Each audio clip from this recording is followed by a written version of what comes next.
Yeah, don't do that, Dad. Why not, Pete? You'll have the authorities on you if you start messing around with that thing there, and don't swing round there. Person can kill himself falling off like that. Yeah? Let's go upstairs at the front, eh? No, you mustn't go up to the front, Dad. It's not safe. Why not, Pete? The only safe place on the bus is like an aeroplane. It's on the ground floor, right at the back. That's the only safe place. Because if this bus was involved in a fatality, Dad, it's the people up the front who get killed first. Well, you get killed at the back anyway, don't you? No, but you get killed about 2 seconds later, you see. And for all you know, during those last 2 seconds, you might have an amazing religious experience. An amazing revelation what the poor blokes at the front wouldn't have had. Yeah. That's the reason why you go in the back, you see. I see. We'll sit up here then, eh? All right. Yeah. What time's the bus leave, Pete? About 15 minutes. I like to get here early so as to get this seat. The only safe seat in the bus, Dad. Yeah, it is. Of course, you know, I really look forward to these Saturday evening outings, you know. I reckon the holiday roustabout is a real bargain. It's a real bargain, Dad. The green holiday roustabout is a boon to the traveller, if that's what you mean. It's a real boon. Do you realise for 7 and 6pence you have access to 140,000 miles of British roadway with an unparalleled view of the lovely English countryside. Of course, the only trouble is you're not allowed off the bus. Otherwise you forfeit your ticket, you see. So most people have to give up after a couple of days. Of course, it'd be all right if they had facilities on the bus, wouldn't it? Well, Dad, if they had facilities on the bus, people would be on for years on end. That's why they don't have facilities on the buses. Yeah. Well, talking of that, you remember that old bus that was dumped on the waste ground behind Green Lane Junior School? Behind the wooden building? Yeah, that's right. Well, I thought, you know, it'd be rather a nice place to live. So I took a couple of blankets up there one night, you know, nice lot of space and that. Yeah. But it had no facilities, Pete. Well, that is deliberate to keep people off. Yeah. You know, keep people like you off. What I like about the buses, Dad, it gives you a wonderful chance to meet people. Done it, Pete. Did I ever give you the account of my tempestuous affair on the 42B?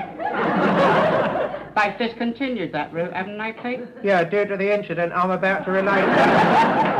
I used to go on a 42B, I think it was spring of 1948. Yeah.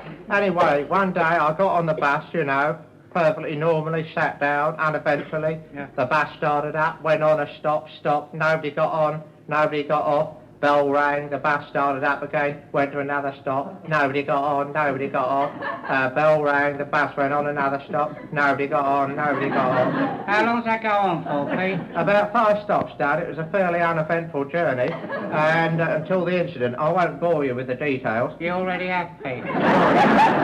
Anyway, after about 6 stops, suddenly this uncannily beautiful woman with incredibly sensuous looks about her got onto the platform of the bus. Tempestuous beauty. A tempestuous beauty, Dad, of a type rarely seen. Yeah.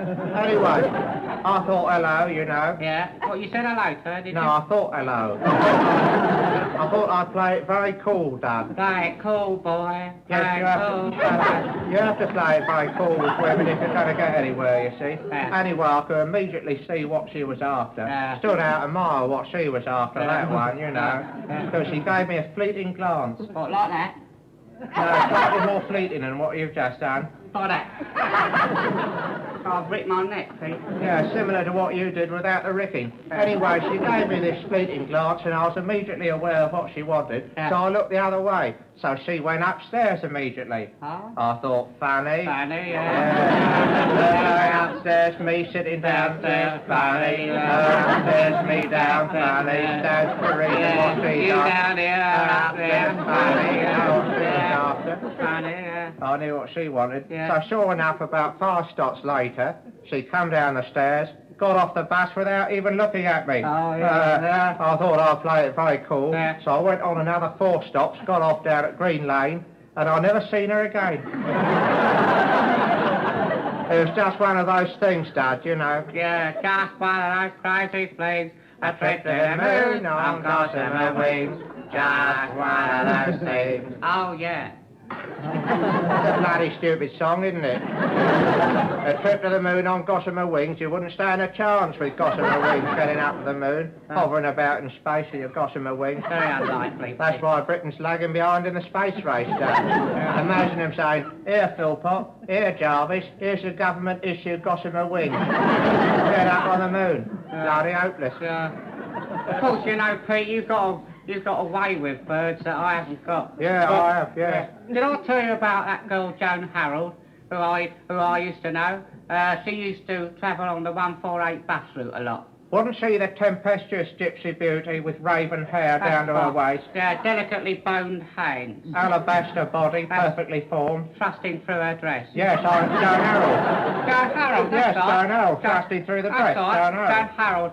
Well, anyway, as you know, or as you don't know, she used to travel on a 148 bus. Of course she did that, yeah. 6 o'clock every evening, she used to get a 148 bus home. Well, I used to leave work about 5 o'clock, as you know, about 10 miles from where she was, anyway.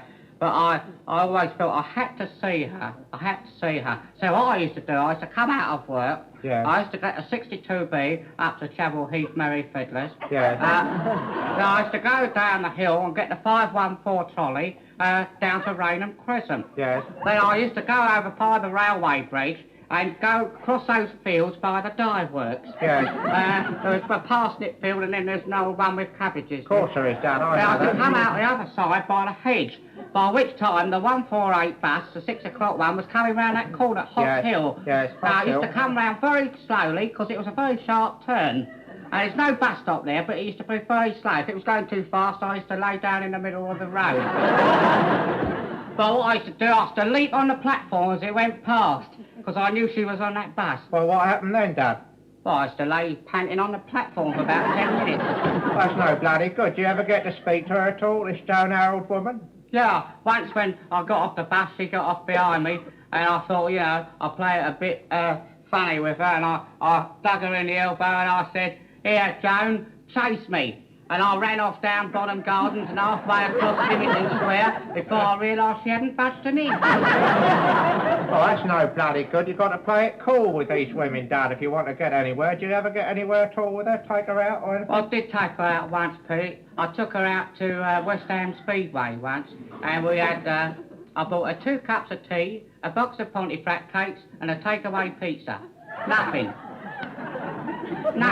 Nothing, boy. How much do you spend on her? 6 and 3. 6 and 3 and nothing? Nothing, boy. Not a touch? Not a sniff, mate.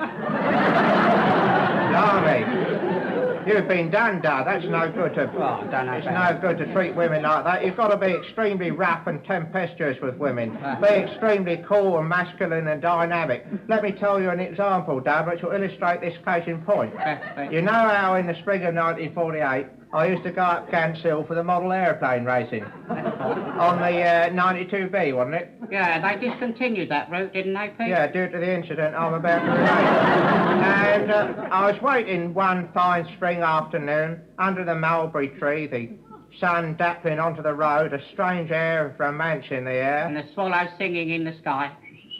Very similar to the noise you're currently making, yeah. And just standing there with, you know, my model under my arm, and suddenly this fantastic bird come up to me and stood by me. She was amazingly sensuous.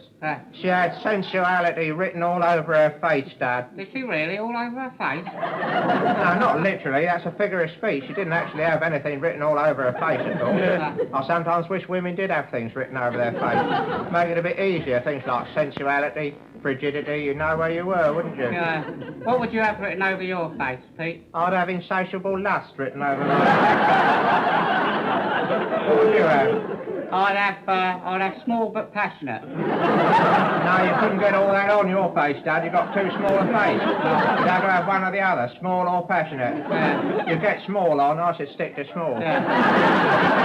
I think most women should have things written over them saying forget about it. Yeah. All over their forehead, forget about it. Yeah, or come back when you got a £5. Yeah. Something like that would have saved you the money with Joan Harold. Yeah. Anyway, up she comes, this incredibly sensuous beauty with raven hair to her waist, amazing sort of bohemian charm she had about her, you know.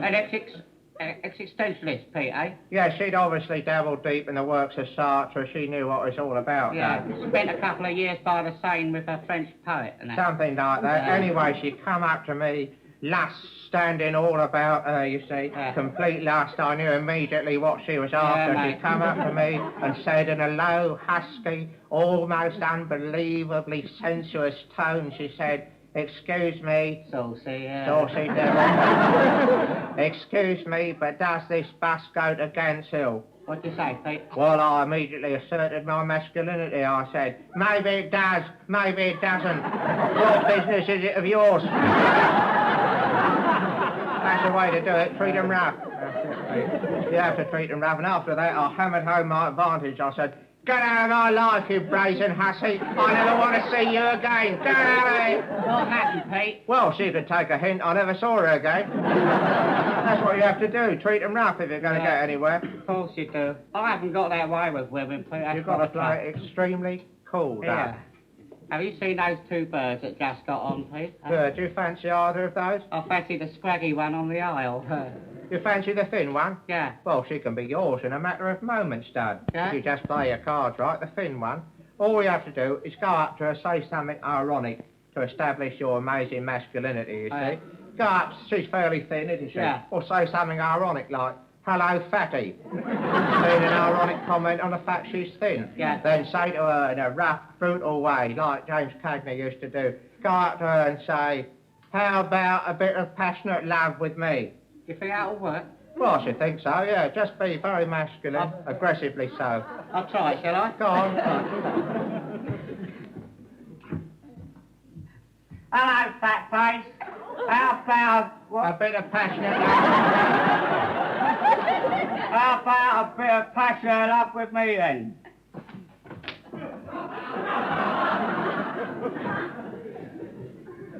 What happened, Dad? She sat in my face, Pete. Oh, you're away, aren't you? Am I? Physical contact after such a brief meeting, yeah. That's the way to do it, Dad. Now you've got to play it extremely cool. Why don't we go upstairs and ignore them for about 10 stops? Play it cool, Play it cool. It's the only way to do it, Yeah, Dad. all right. How do we get up the